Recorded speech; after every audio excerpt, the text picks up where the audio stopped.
Good afternoon, Kate. Hi. Hello. Kelly. Good, very nice to put a face to the tweets there. Yeah. Nice to meet you. Nice to meet you too. First of all, I should say by saying that Community Forum is an opportunity for people who have responded to my tweets and blog posts on the website at marketingfundamentals.com to share their experiences, talk about their business, and to connect with each other. This is, I suppose, our way of saying thank you, because it's all very well us writing lots of blog posts. Most of them are written by myself, but it's all very well me writing lots of blog posts and sending out lots of tweets.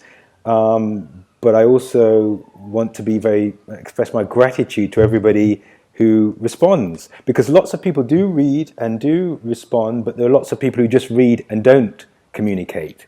Yeah. So it's impossible for me to read their minds. So when people do say thanks, or I really appreciated this, or this came at the right time for my business, etc., even though it's only a few words, it makes a massive difference, and I really appreciate it. Makes you feel like you're not just writing it for the sake of writing it, doesn't it? Yeah. Otherwise, the only way that we could tell the impact of the sort of content we create would be via the Google Analytics. And obviously you can tell, people are reading this, they really like that one. But I like it when people express their gratitude, or they have a different opinion or anything that just starts from a blog post that we've written or a video that we've created. It's really good to see that and to hear that.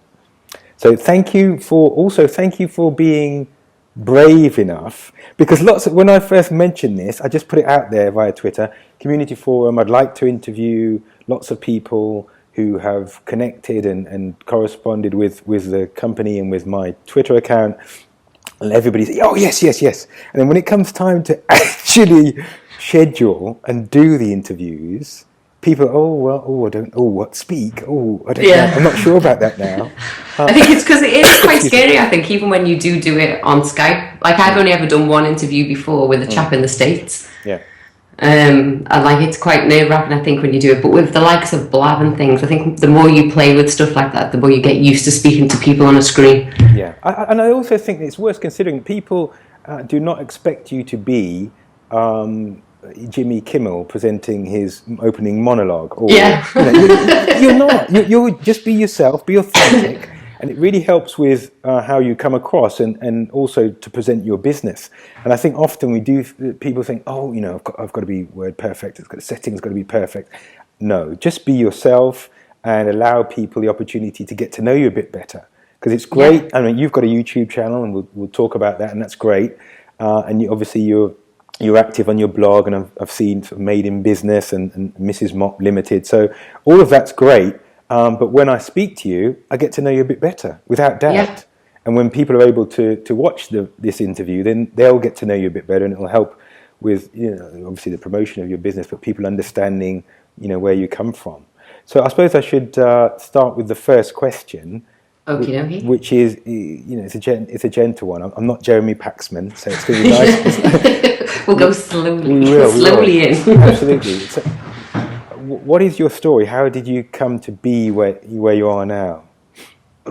So from the beginning, and to give it context, I was doing A-levels, obviously age 17, in law and psychology and English, and got pregnant. Right. Had to drop out of college. Yeah. So when my daughter was born, I started working, waiting on to begin with, and then when I turned 18, I started working behind the bar. And one day I was working behind the bar, and a party came in for a birthday party, an office. Yeah. And the sales manager had come to the bar, and I'd been waiting on them and serving them that afternoon. And he said to me, have you ever thought of going into sales? And I was like, not really. And he said, you should give us a call. I think you would be quite good at it. So, I was 18 and hungry, so I thought, why not? I'd give him a call. I went through several phone interviews and face-to-face interviews, and he finally gave me a chance and a job as a sales support. Yeah. And I sat there for a couple of weeks looking at the account managers that I was sales supporting, and thought, I could totally do that. Excuse me. And so I went to Frank and I was like, please, can I have a go at that? Yeah. And he was like, no, we'll train you and everything. In 12 months you'll be ready. And I was like, I'll tell you what, you give me a dead database. And give me a time frame, and if I can do something with it, I can. And if I can't, I'll shut up, I'll file, I'll go back to my desk. Sure. And he was like, okay. So he gave me that database, and I managed to turn that around in 3 months and become an account manager with them. Brilliant. And then worked through the corporate. I was with Frank for many years. I got quite sick when I was with him. I had my bowel removed. I had quite a big surgeries, and after that I decided to change totally, and I wanted to go on the road, so I went to go and work for Canon UK. Right. And at the time they didn't employ under 25, and they employed me when I was 21. And I went to go and work for them, working in the southwest of the country on the road right up to the Midlands. Yeah. And I learned a lot doing that, and eventually ended up in business management, working for a recruitment company, and met my husband during this time, and we had got married and I was pregnant, and he went through quite an arduous divorce previously. Right. And he ended up going to court, and he got custody of his 2 children. Right. So when I was like 7-8 months pregnant, it sort of became apparent that I was going to become from a mother of 1 to a mother of 4. Wow. Wow. Like, instant family. Wow. So I had to start thinking of ways that I could manage my life and a newborn and 2 other children that had joined our family. And so it was when I was cleaning up after the children, after Macy had been born, I was on maternity leave, and I said, I feel like Mrs. Mop in this house. And I thought, I could do that actually for a while. Yeah. And so it was only ever meant to be for a while. Sure. And so I put an advert in our local paper. It's a free paper that goes out to all homes, and they have a services section where plumbers and electricians and builders advertise. Yeah. So I put an advertisement in that for a house cleaner, and got a call, I think, within the next day or something, and took on a clean.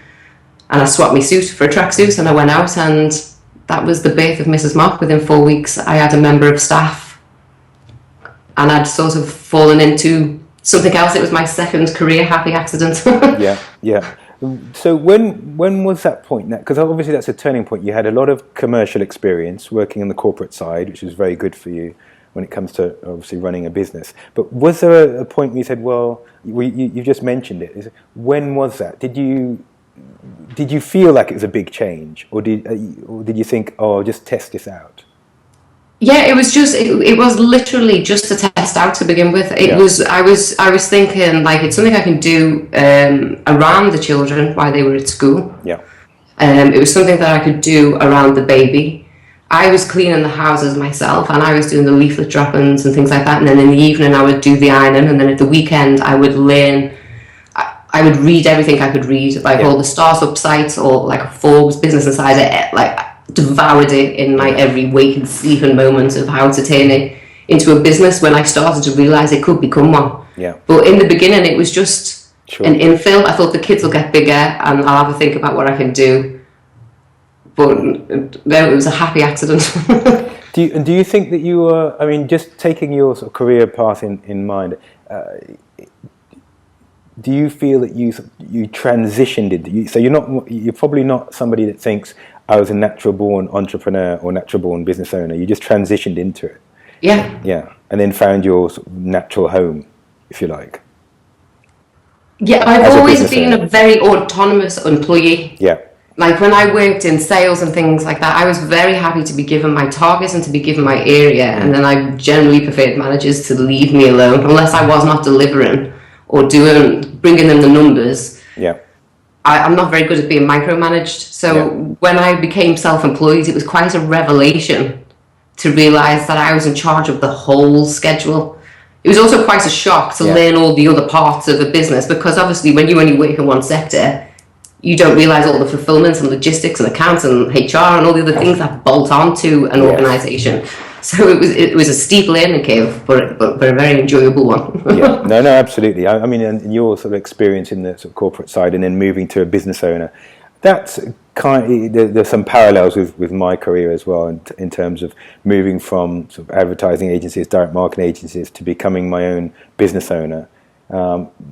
You had some life changes. I think for me, there was a time when I'd always had that inkling to be a business owner, but I'd never, because of the responsibilities that you have. I'd never followed up on that. I just thought, well, you can't really do that. That's not the percentage thing to do. What you should really do is stay with a good job, big companies, big clients, similar to yourself, when you worked at Canada and so on. I think if anybody ever probably checked the numbers, they would probably say no. When you start looking at the statistics, it is a big Yeah, but it's clearly something you've taken to, very well, because, so what year was that? I just want to get for 2008. 2008. I started Mrs. Mop. Right, brilliant. So can you explain the interrelationship between Mrs. Mop Limited, Made in Business, and I know you've got an umbrella group that sort of oversees both of those.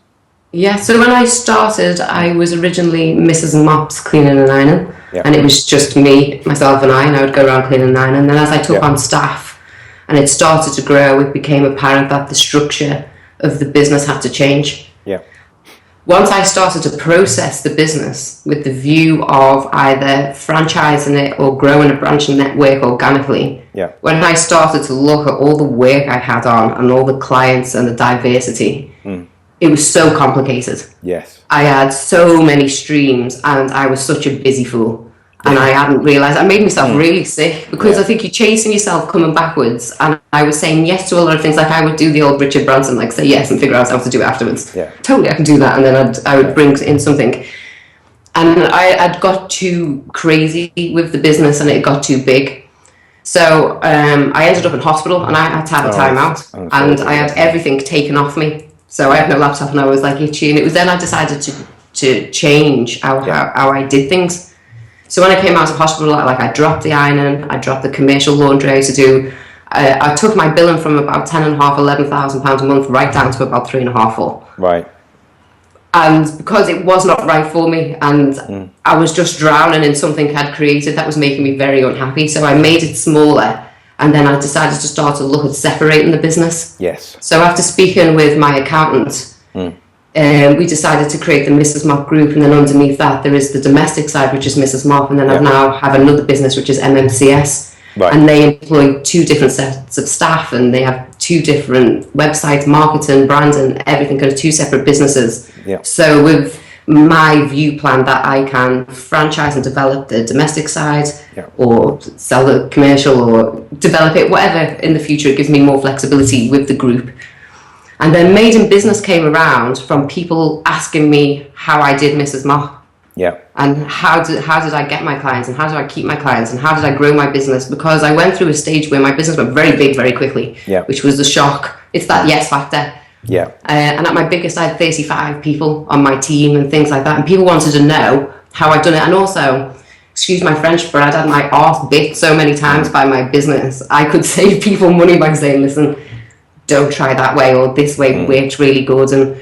And so that's why I decided to do the YouTube videos, because I thought it's a say it once, repeat it often for people that wanted to. So that's how that business came about, that I thought, I could do something with that in my current industry field. Yeah.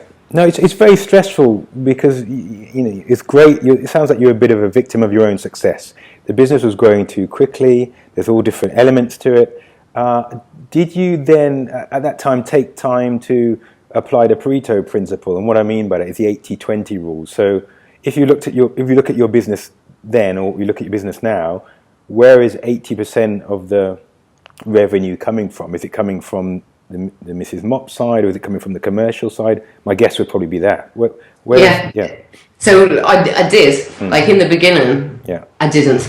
Yeah. And I think with being new to business, but that suffocated me very quickly, where now I'm very careful about the type of clients I take on. Absolutely, right. I'm very client, I have a demographic of geographical areas and types of clients, and in regards to commercial building size and what they actually do, there's certain commercial ones I wouldn't touch. Yes. Because they would be out of our depth, and I would have to bring in all sorts of it gets complicated in contract machinery and health and safety. So I am definitely more careful about my business now. And also where I focus my marketing now, and where I focus my time and resources, because I think you can become a busy fool very quickly. You think you're being productive, but you just I think that's a brilliant lesson for anybody watching this. And when you grow a business, when you start your business, and initially every client seems like a win initially. More clients, more, and then you find out that some of the clients, and this is where the 80-20 comes in, they may take up 80% of your time, but they're only delivering 20% of your revenues. You think, well, I'm spending all my time with the wrong clients. Yep. And when I started Marketing Fundamentals, any client was great. We got more clients. You get lots of small clients who weren't really invested in marketing. They felt it was more of a cost rather than an investment. Let's put it that way. And I can understand that. I started a business myself, so I can understand that. And cash flow could be a challenge for them. But I realized, hey, if I keep doing this, I'm just gonna, I won't make any progress for my own business. So I started targeting, similar to what you've done, targeting the larger businesses who have a good understanding of their needs and have the resources to make that happen. And that's really what you want. You want the opportunity to have, a flourishing business with the right clients, and you made those adjustments, and that's great. And it's your longevity. It helps you experience these lessons, learn these lessons, and then implement them. And I think for a lot of people who are new startups, they would do very well to take these lessons on board. Niching your business is really important. Trying to be everything to everybody is not important, because you think you're Tesco or Coca-Cola. It's not going to work for most businesses. Oh, you're doomed to die. Yeah, absolutely. Without a doubt. Yeah. Absolutely. In a sea of paperwork and losing yourself coming backwards. Yeah, and just becomes very, very stressful. Okay, 3 adjectives that a client or customer would use to describe you. I don't know whether Scouse is an adjective, but I probably would get that because I'm in Shropshire and people tend to remember that about me. But I would say pragmatic, thorough. Yeah. And I would say someone would say I was quite controlling. I don't know you very well, but I would say resilient, and I think that's one of the best. Because I would definitely say I'm definitely a cockroach of life. I would survive anything, I think. No, I think you have to be. I think it's so. There's a lot of glamour, and you mentioned Sir Richard Branson, and there's Lord Sugar, and there's lots of very glamorous business people, and business is a lot more attractive to young people. And I interview and have some millennials on the team than it was, say, 20 years ago. It is. It's rock and roll now. Business. Oh, we did this, we did that, and in a few years, and people talk about the Uberification of this and the Uberification of that, and Mark Zuckerberg and so on. And business is totally different to how it was perceived. It was quite sort of fuddy-duddy-ish, and for old men and women back in the day. But it's not like that now. And I think what's not given a lot of attention is the need for consistency, the need for resilience, as you've just demonstrated, the need to take the lessons on board, because some people are so stubborn that they don't take the lessons on board from their own life, in their own business experiences. And I think that's vital that you do that. And that's, definitely one of the keys of your success. I've learned more from failing than I ever did from the success. Yeah. I think you can become complacent in the success. You think that you've got it, nailed it, completely know what I'm doing, and it's been the times when things have gone very badly wrong for me, or when the business has overrun me and things where I just thought this is not right, and that's when it's made me think more and also probably wiser and deeper into the business than I was before. The whole not work in it, work on it, and absolutely right. It forced me into doing that, because I think you have to, don't you? Yeah, I think that's excuse me. I think that's the lesson, the clear lesson from. I'm just trying to remember the author now, but the book's called The E-Myth, isn't it? And it talks about. Yes, I've read that, and The E-Myth Revisited. That's right. I'll pop Michael Gerber just came back to me. Yeah. I'll pop the link in the description box. But yeah, no, absolutely. You've got to have time to work on the business and not in the business. But you've got to experience the highs and lows, and that's where you really benefit. And a lot of people are not necessarily prepared for that. And I'm sure people who started businesses around the time that you did, and I know people who started businesses, my sort of contemporaries, who are not. They may be in a business now, but they didn't stick with it. Yes. And I think that you and I have benefited from sticking with it and keeping going and being consistent and learning what services our customers need and the best ways. And you narrowed your market in terms of some of the commercial projects you won't take on. I think that's absolutely right. So originally, you've talked a bit about your target audience, and there are two different target audiences. Well, let's delve a little bit deeper into the online, because obviously I'm very active online. You've talked about the commercial audience. You've talked about the sort of domestic audience. How do you find your online audience, and how is that working for you? I mainly find it through the content that I write. So on my Mrs. Mop blog site, I will write things about people's homes, like how they declutter or what they should look for. I don't write it necessarily based on my company. Right. I think it's better to go with the being helpful. Yeah, absolutely. And giving people the information and advice that you know. Yes. So I will discuss the differences between a sole trader and a franchise and a cleaning business and what the local rates are, because I do a lot of competitor checking, or I will do a cheat sheet on interview questions to ask a cleaner. Yes. On the commercial side, it's targeted more towards trying to tap into the business's own identity, because obviously if you've got a clean office or a clean environment, that's what you want your guests to be able to see on arrival to your premises.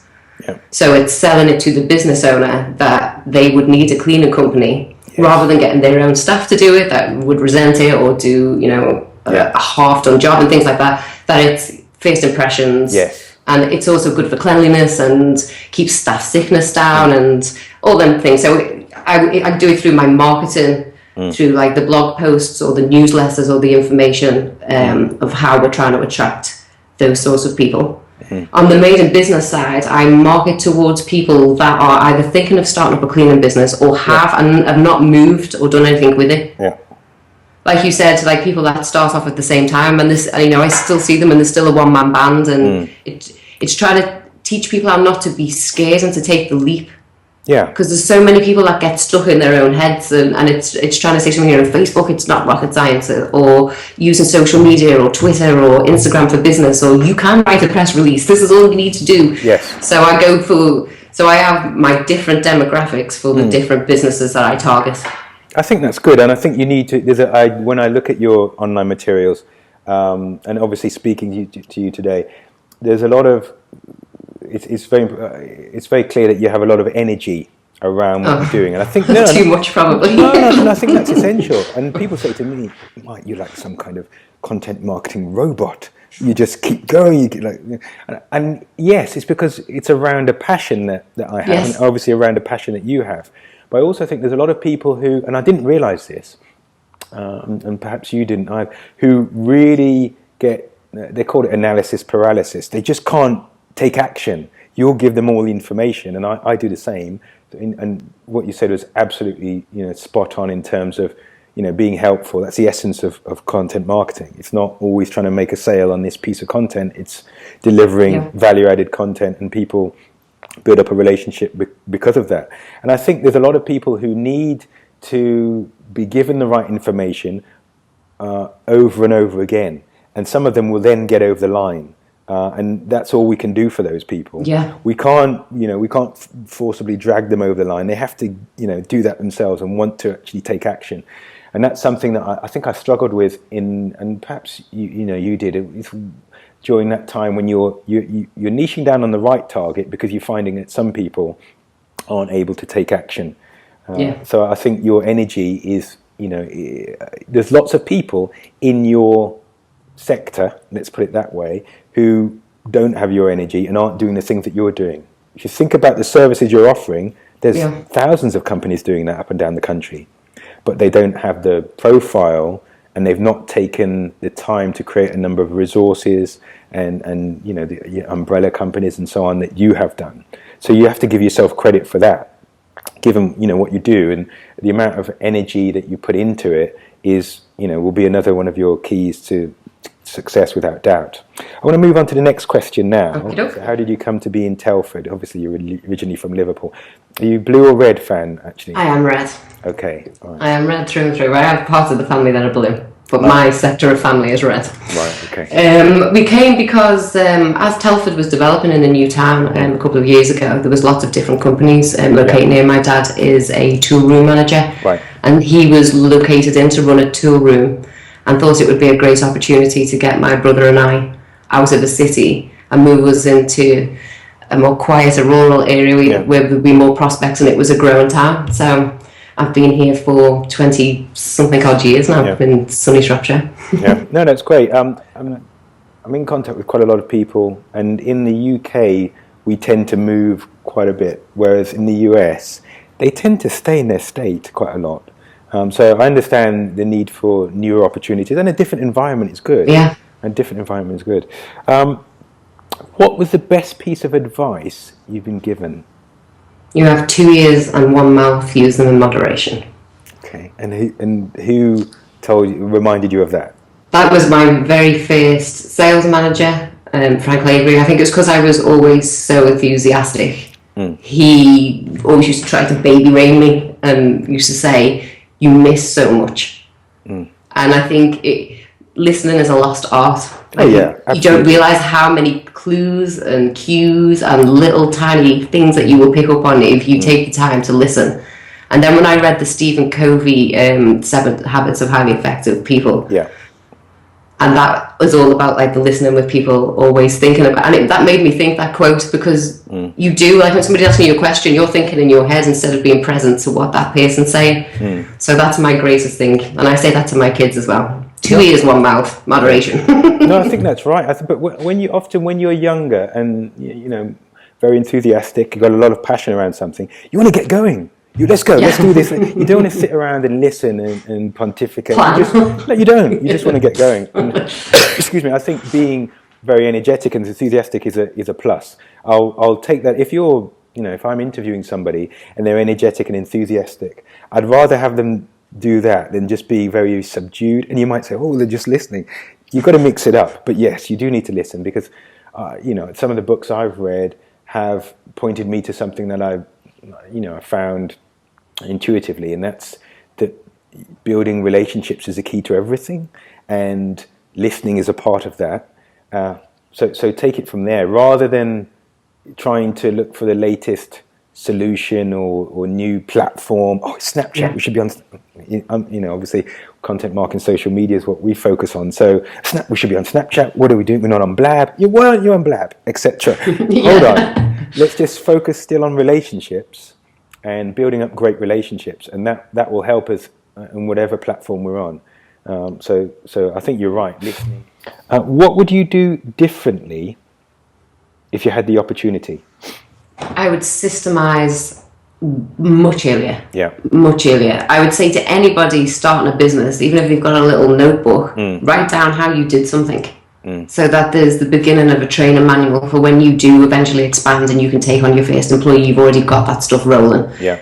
It's took me over 2.5 years to write a proper operations manual for Mrs. Mop, because I've had to go back and test it. And the reason that I wrote that was more focused around my health. I wanted a business that if I suddenly hit the deck or was taken into hospital or anything like that, it would still run the way I wanted to. And I also didn't want my clients to know whether I was in the business or not in the business. I wanted it to be the same throughout. So I would suggest to anybody from the beginning, start to write down the processes that do work, instead of you go back thinking, what did I do in 2008 with that? It's much easier to do from the beginning, and it makes life so much easier. It also gives you something that is sellable. Because it is not business centric or owner centric. You have an actual solution and product that you can go, there you go, there's my brand, and that's how you do it. I think systemize. I think that's brilliant advice. I think absolutely. And something we touched on earlier, niching. I think niching is very important. Yes. Because everybody starts off and wants to be so general, and you just have no traction when you're general. You've got to be specific. I've seen a keynote speaker by a chap called Daniel Priestley. He came to an event in Shropshire. Have you seen him? I've read a couple of his books, and I do know him, and I've worked with his sister on a couple of projects. I've seen him do his key person of influence, the KPI book that he did, and he set off a little brrr in my head watching that thing. And it was after I come out, and I just thought, okay, I'm going to create my niche, and then I'm going to become the expert go-to person in it. And that's what I concentrated on doing for the next couple of years after that. But I think you have done. And that's absolutely right. It's not you were smart enough to obviously attend the event, take it on board, but implement it. It's really important. That follow through is really important, and a lot of people unfortunately don't do that. So, strange. Read loads of courses, read loads of books, and don't ever do anything in them. I don't understand that.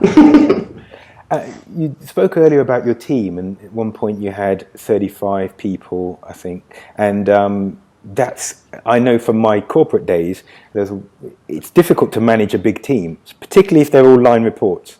What's the sort of rough size of your team now, and how do you manage them? I now have a second tier now between me and the main bulk of the team. Brilliant. Mainly because one of the things that I found is I don't enjoy running a business on an operational side. It drives me insane. The little details. So I now have people that deal with the staff, like with holiday requests and uniform and training and induction. They do all of that kind of business. And so that has helped greatly to remove where I'm not taking all the calls. I have 17, I think, now on the domestic side and a manager. Right. And there's 6 on the commercial side and a manager. Making business is just me, myself, and I, and my phone.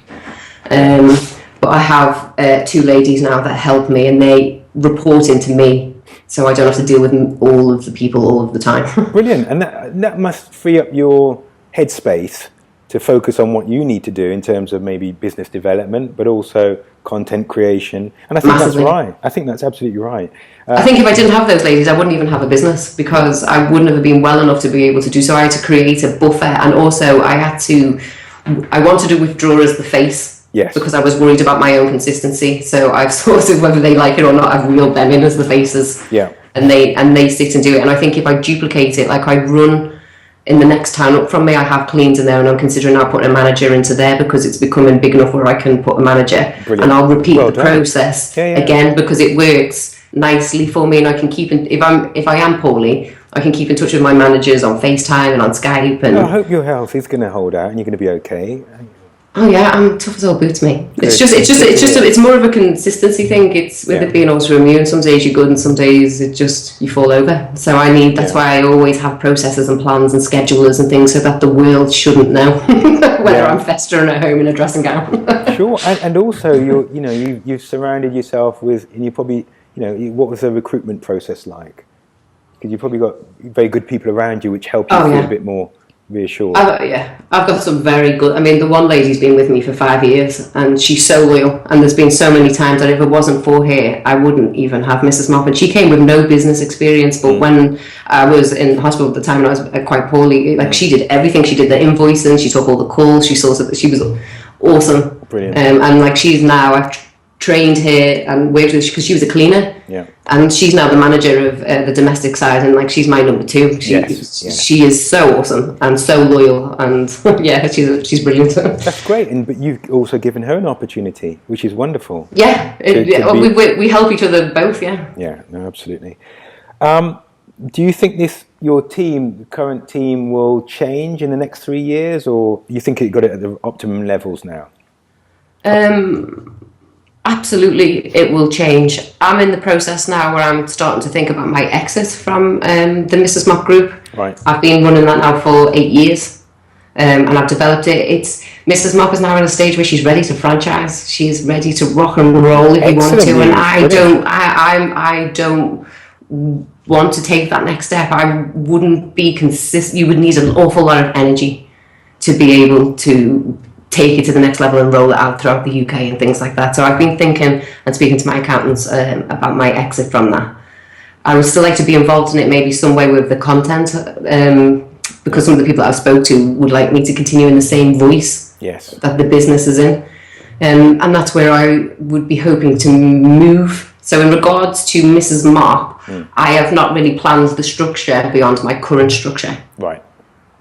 But other than Shrewsbury and then manager in there, I'm not planning to expand it anymore. Sure. If I would, the eventual plan would be that I would then replace me with somebody as an MD, and they would take the slack and I would go above them. Sure. I would never go back into the business again. No, of course. So you're potentially thinking about an exit, selling the business, and then presenting it as a sort of franchisable operation. It totally is. It's a group of businesses that come with two. Both sides can be franchised. One side can. The domestic side, they could be turned into an agency. It would be for them to do what they want to do. I've learned a lot, and I've loved it very much. Yeah. But after 8 years, it's the longest I've ever stayed in one role. Yeah. So after 8 years, I want to go and take what I've learned and apply it into other things and other opportunities. No, it makes sense. It's it's been a good journey for you, and as you say, you've had lots of lessons. What do you think has been your biggest challenge? Other than myself personally, because I am a challenge to myself, because my brain works at one speed and the body sometimes will give me the proverbial finger and will work at a completely different schedule. Other than myself, the hardest area of a business is staff, without doubt. The type of people that I employ, like the education level, and being the type of job it is, they don't see it as a career, they see it as it is just a job. Yes. And trying to motivate somebody to have more aspiration for themselves or to take more pride, and that can be quite hard. Sure.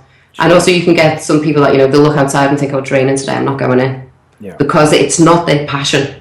Yes. It's not their joy. It's not, it's what pays their rent and puts food on the table. You'll get some cleaners that are absolutely, they were born to do it. They love to do it. I've got one lady called Mary. She loves to make everything shine. She would do it all day and all night. So the hardest is staff. I think with the type of people I work with, and because it's not the skills, it's the character you're looking for, and I think that's the same in most businesses. You can have people who are very good on paper. They have the right experience, but their character in terms of the way they deliver, as passionate as you are about your business, they're representing your business. It's finding those people. And I think that's, when I speak to business owners all over, I think that is a common problem, that you to find the right people who are really true representatives of what you do. What has been your solution to that? By, again, creating more processes around that. So I have... Around the recruitment of... So within my recruitment, I have, I train my managers in a certain way. Like I have 12 red flags, and if you hit any of them, you have off the job. Right, 12 red flags. Like one of them straight away is, if you don't arrive at an appointment 10 minutes before I'm due to have it with you, you automatically will not have the job with me. Sure.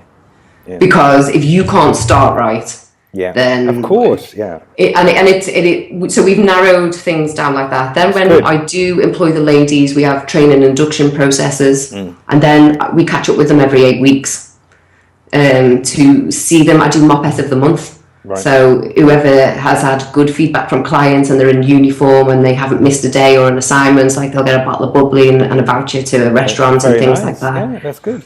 So I have a private employee group on Facebook, so that we can keep, if I get an email off a client, we can put it on there saying Mr. Smith said, well done Hannah, he had such a wonderful clean, and because I think it's good for a little bit of intercompetitiveness against the staff as well. So they have a private Facebook group, and it's trying to keep them engaged as much as is humanly possible too, as help. Like I've got ladies that have been with me 5-6 years.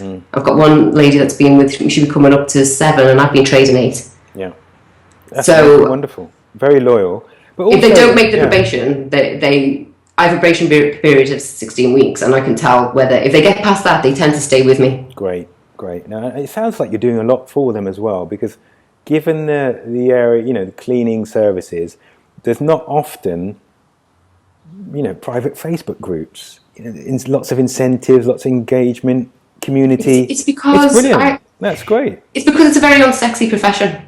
And it's like one of my ladies, she was saying about cleaning, and I tried to package it up nicely, and I said to her, look at it this way. I said, to me, you're a time fairy.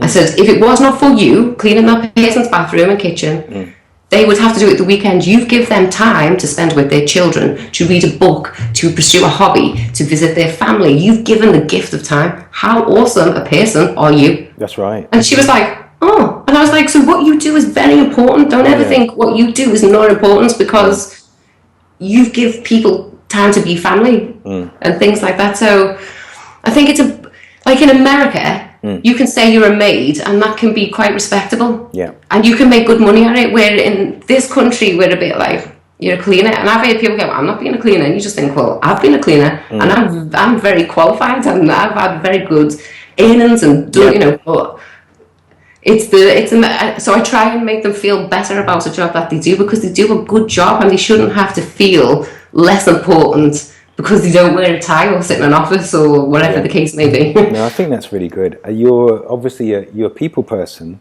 and just from what you're saying in terms of how you look after your team and how you think about them and how you position what they do, I think that's great. And I think that a lot of people are lacking that. So they are drifting through whatever they're doing. They might have whatever job, and they didn't start out, thinking they're going to be an accountant, for example, or thinking they're going to be working in a bank.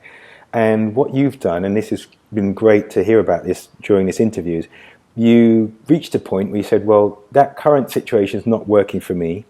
I'm going to create something myself. You took an industry that, as you say, is not the most fashionable or sexy industry, and you brought in systems and processes, and you brought in a way of working and a methodology and an ethos that has elevated the whole idea of what you do and the way that you're doing it. And now you're at a position where you have a franchisable business, so you can walk away, and that's tremendous. That's more impressive than somebody creating a particular code or a new app or a new website that offers something that or creates a new toy or something that's very fashionable and on trend. Because only to a certain extent people can do that and ride the fashionability, if you like, of something. But you've created something that in an industry that wasn't very fashionable, and you've created a service and a way of working that's great, and people will be, we try.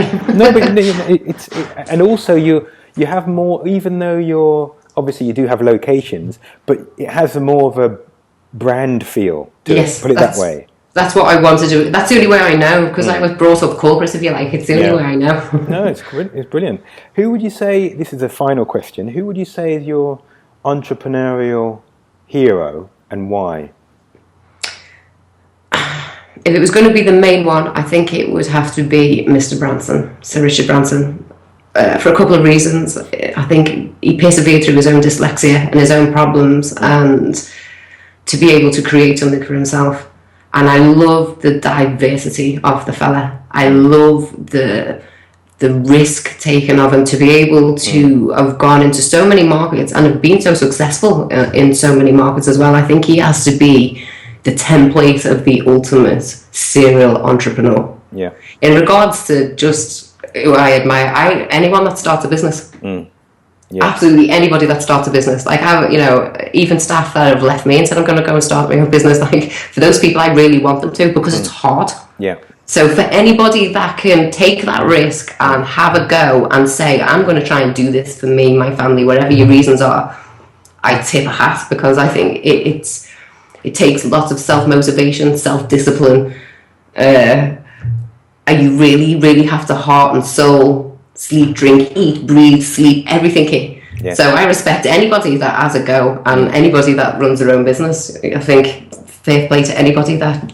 tries to create their own path. No, I agree with that. 100%. And Sir Richard Branson he's awesome in many ways. Over 400 companies, I think, within the Virgin Group nowadays. So yes, excellent example. And I agree with you in terms of anyone that runs a business on a consistent basis.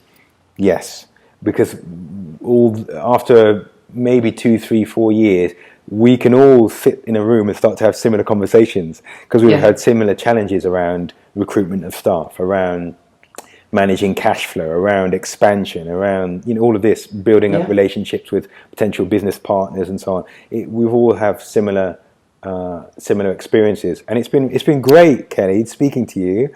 And you, I've really enjoyed it. I've really enjoyed it. And we had a while to get it set up, but now that it's happened, it's wonderful. And I will be able to post this to YouTube, and I'll let you know when that's up and no problem and published. At all. And if you're ever up for doing anything on Blab, like a topic or anything else like that, because I definitely want to dip my toe more into Blab this year. Definitely, no, I will do. Because the Americans just dominate it. Whenever the new platform, they're there first, aren't they? Yeah, so I think we need to go and put some British muscle over there and take over a couple of them squares. But no, thank you very much for the opportunity, Mike. I appreciate it. It's been a pleasure. Thank you, Kelly. Take care. Have a good rest of the day. Cheers. And you. Thank you. Bye-bye.